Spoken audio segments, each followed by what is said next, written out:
Smoker Stars, Kitty Sauce, and Mama Muscuri. Oh, listen to the story of a Greek romantic fool. I fell in love with teacher when I was at school, but I knew our love could never be. She could not be mine, for she was nearly 23, I was 39. So I took him on a picnic because his heart was full, and there we saw a cow getting so friendly with a bull. He said, oh, I would love to do what that bull's doing now. I said, why don't you ask then? She looks a friendly cow. I'll be true, and I will too, and everything I have I'll share with you.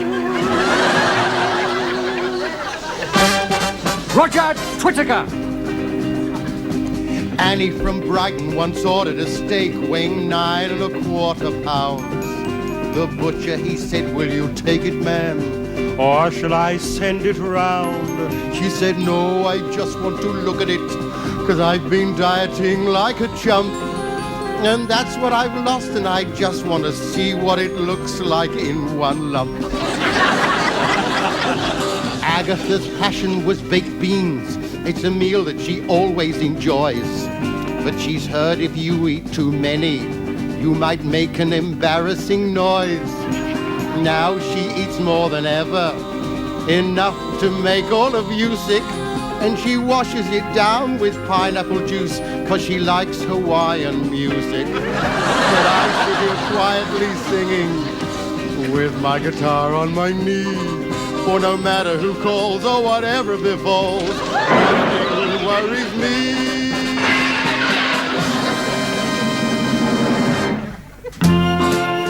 The Spatulas. I saw Colleen, she was in O'Reilly's bar, Drinking a pint of Dubonnet and smoking a big cigar. I said, do you going to have another one in me Irish buttercup? She said, oh no, it's just the way me coat is buttoned up.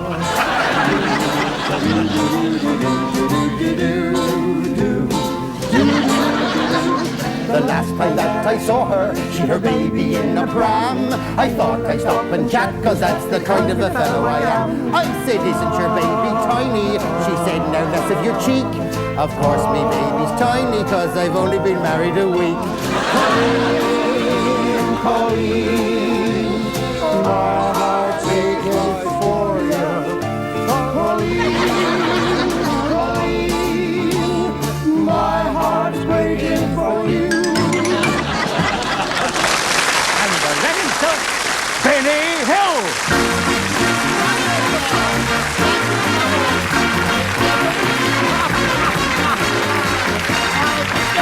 Wonderful.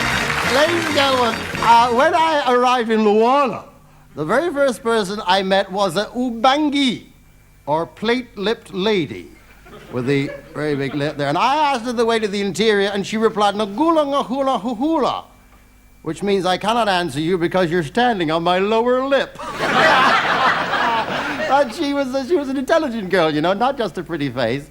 And she said to me, last week, big silver bird landed jungle. Isn't that a lovely description of an airplane? Big silver bird, you know. I said, what was it like? She said, a little bit like lobster. You can't eat the shell, but the meat's gorgeous. And anyway, she had a son called Wandongo. Or was it 2 dongos? No, it was 1 dongo. He was a big, heavy, you know, broad-shouldered. He was built like a brick shipyard, he was. Honestly, he was muscular, and he was gorgeous in a virile sort of way, you understand. And he didn't speak a word of English, so I gave him a dictionary, and he ate it. He actually ate, he swallowed the dictionary. We gave him cenopods and castor oil. We couldn't get a word out of him. A long time. I remember he used to run around the jungle at night saying, who goes there, friend or enemy? He didn't know which damn way to turn, but he married one of these little pygmy girls about 3 feet tall. I didn't like her very much. She was always sticking her nose in other people's business.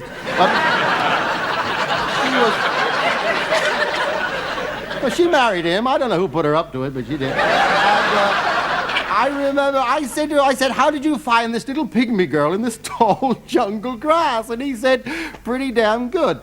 But Out in the jungle there, they run around with nothing on their head at all, out in this terribly hot sun. But we, of course, have to wear these pith helmets. A lot of people have asked me why they are called pith helmets. And they are called pith helmets because you have to wear them when you're walking through the jungle because there are these very tall trees. And at the top of the tall trees, there are frequently monkeys. And they are inclined to eat rather a lot of watermelons. And you have to wear these pith helmets in order to stop these monkeys pitching watermelons on top of you. I just thought you might like to know. Well, ladies and gentlemen, I'm very happy to say that I managed to bring back with me from the jungle a very, very beautiful native girl. I'd like to have you meet her. Mahula, babula, babula! Oh, my God! You know, the first time I met this kid, she came up to me, she said, "Kiss me, Big Bawana." So I kissed her, Big Bawana. Wow! Ladies and gentlemen, I'm going to get her to sing a little native song for you, and so you'll understand it. I'll translate as we go along, all right?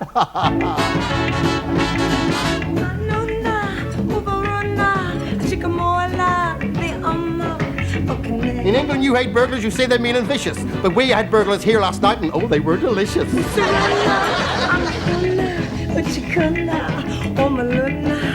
Please don't blame our doggy, it's not his fault at all. Someone left the wet umbrella standing in the hall. He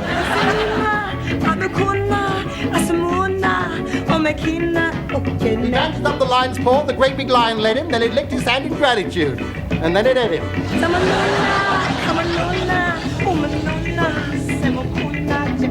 Zulu men are 8 feet tall and they wear great big fig leaves. Pygmy men are 3 feet tall and they wear little tea leaves.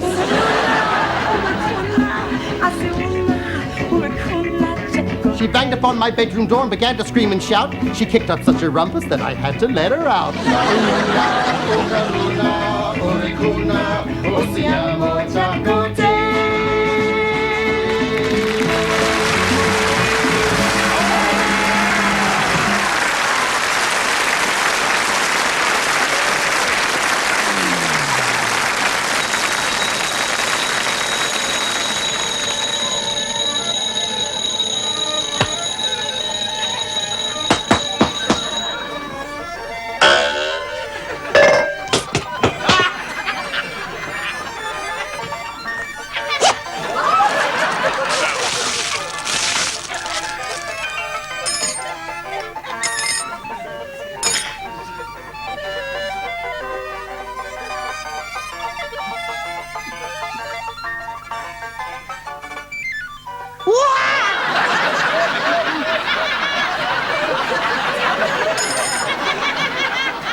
From Hollywood, California, we bring you Murder on the Oregon Express, starring Buddy Ebsen as Barnaby Jones. Seems to me that death is simply nature's way of telling you to slow down. Special guest star Peter Falk as Columbo. You happen to see a red Oriental book written by, the name's on the tip of my, not the tip of my, no, the tip of my, Tongue. Yeah, tongue. Like she tongue? Yeah. Pardon me, miss. But if you didn't see it, how do you know who wrote it? I'm going to hold you. For questioning? Not necessarily. Also starring David McKillum as the Invisible Man.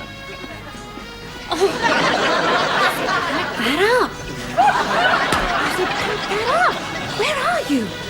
Extra special co-guest star Raymond Burr as Ironside. There, Sergeant. You think you can get me a box of matches? I say, Mark, do you have any lighter parts? Oh, Chief, I'm the same color all over.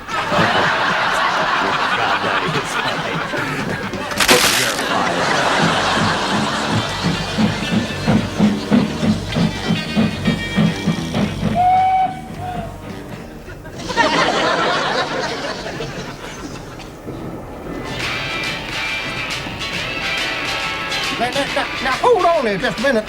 My name's Marshall McLeod, and I'm here to tell you this compartment is reserved. You ain't supposed to be here.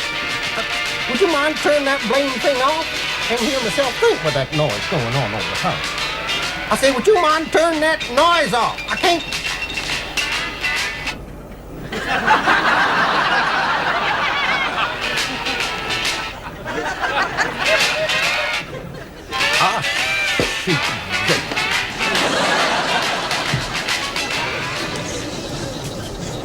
Mind if I join you, Cannon? Be my guest. Monsieur Hercule Poirot here was just saying that there's no such thing as the perfect crime.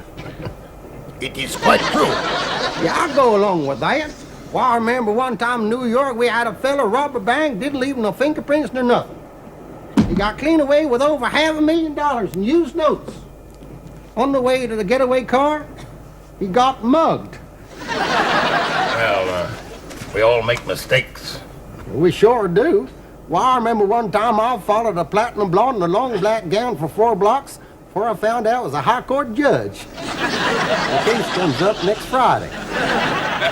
We in Paris, France, Europe, also have a lot of vice and crime. Stealing, robbery, burglary, shiplifting, and pickpocketing. Shoplifting and pickpocketing. Not to mention manslaughter. Man's laughter. I said not to mention manslaughter. Monsieur Poirot, I must admit I find your conversation completely resistible. But unfortunately, my stomach is beginning to ask if my throat is cut. So if you'll excuse me, I'll just amble along to the dining car. Oh, pardon me, Sergeant Pepper. Oh, dear.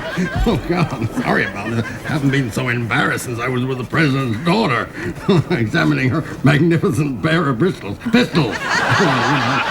speaker ran across the White House lawn. Oh, they had to convene a special assize court for him, and the things she said about him. What assize? Don't think she said that, though. I wouldn't scare her. So I really only wanted a bite, you know. Looks like I'm either going to starve to death or die of ecstasy. I'm sorry. I'm sorry about this. I hope you won't hold it against me. That's exactly what I am doing. Thank you. It's okay, then.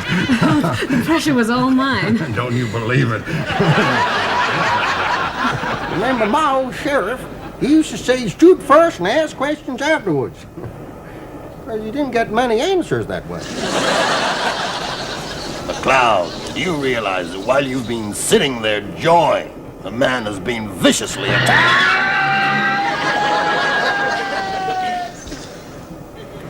Been shot 14 times, stabbed 17 times! Did he have any enemies? Of course.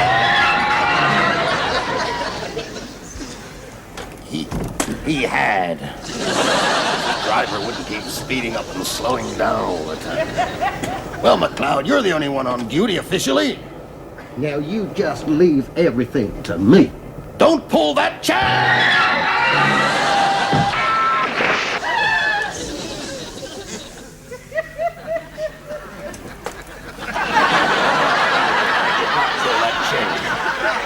I wish to heaven you had. Well, get on with it, McLeod. Well, all right, I'm going. Say, either of you two fellas know anything about a murder? Come on, sweetheart. I'm on vacation, do you mind? Hey, you don't think he had anything to do with it, do you? Hey, meathead, tell him what's written on the barrel of your gun. It says, hold by the other end. What I tell you? Who loves you, baby? You're beautiful. McLeod, why don't you check who went near the victim's compartment? Well, I know who went up that way. I'm gonna shame him into confessing, like we did back in Little Creek. I'll tell him I know everything. That's what I'm gonna tell him. You want to see me, McLeod? Cannon, I know everything. You know everything? Yes, Cannon, everything. Well, McLeod, I mean, see it my way. I mean, you were away and your wife was lonely. I was lonely, and we were sexually attracted to each other because she's a very attractive woman. She's big. God, she's big. I mean, Cannon, I have to, but you. I'm sorry about that. I couldn't help it, you understand? But don't that beat all? You wanted to see me, Marshal? Sergeant Pepper, I know everything. Everything? Yes, Sergeant Pepper, I know everything. Oh, sir. Sir, I'm not really immoral. It's just that I can't say no to a man in uniform. I mean, I'm not an nymphomaniac. At least I don't think I am. It's just that smoking makes me feel sexy. I mean, every time I have a cigarette, I just want to grab the nearest man and tear all my clothes Now, off. don't you worry about things. All right, dear Sergeant Pepper, you go to your compartment, sit down. I'll be along half tap in a minute. In the meantime, I can smoke that. Well, I never did. But I sure as hell am going to. You want to see me, McLeod? Barnaby Jones, I know everything. Everything? You know everything? Yes, old timer, I know everything. My son! My little baby boy.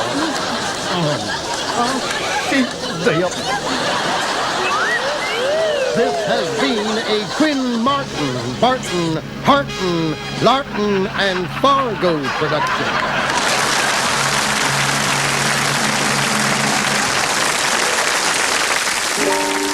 We don't want to set the world on fire.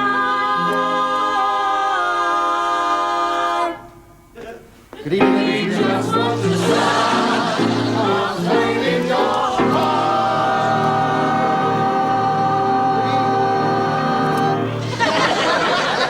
Good evening, ladies and gentlemen, and welcome to another hour of melody and rhythm. And where have you been? Been to put a little fire out all by yourself. Couldn't have been much of a fire, could it? You ain't got a hose pipe. Did you? A little fellow like you? Where was the fire? On the roof? How did you manage to reach up there then?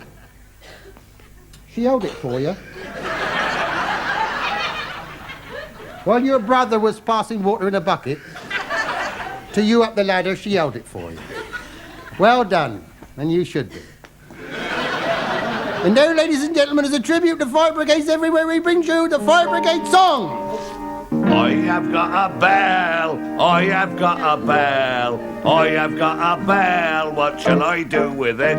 Oh, ding it with your donger, ding it with your donger, ding it with your donger, and let's put out the fire. I have got a ladder, I have got a ladder, I have got a shall I do with it? Oh, keep right still while we climb up. Keep right still while we climb up. Keep right still while we climb up, and let's put out the fire. I have got a chopper. I have got a chopper.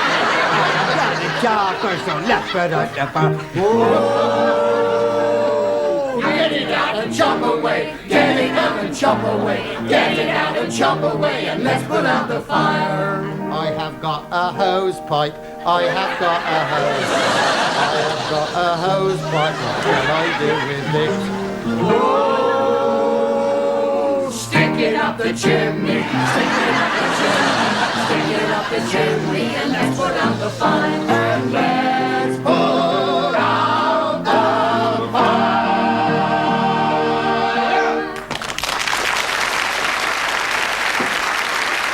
Thank you kindly. Hello, ladies and gentlemen. Fireman Buchanan steps up to the microphone to give you his version of Robin Hood. In Nottingham, the sheriff has made off with all the gold. Give the neighborhood But the sheriff hasn't reckoned with that dashing, brave and bold band of Robin Hood.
And his place has been taken by a far, far better man.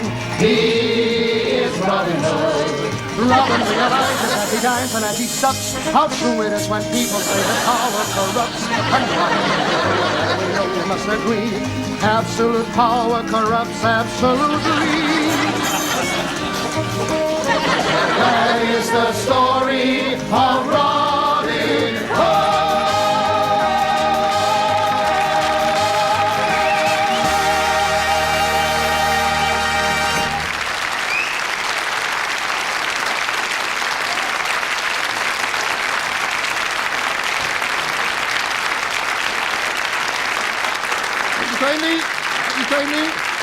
Ladies and gentlemen, thank you for being with us, and we look forward to seeing you again real soon. Until then, bye-bye, God bless, take care of yourselves.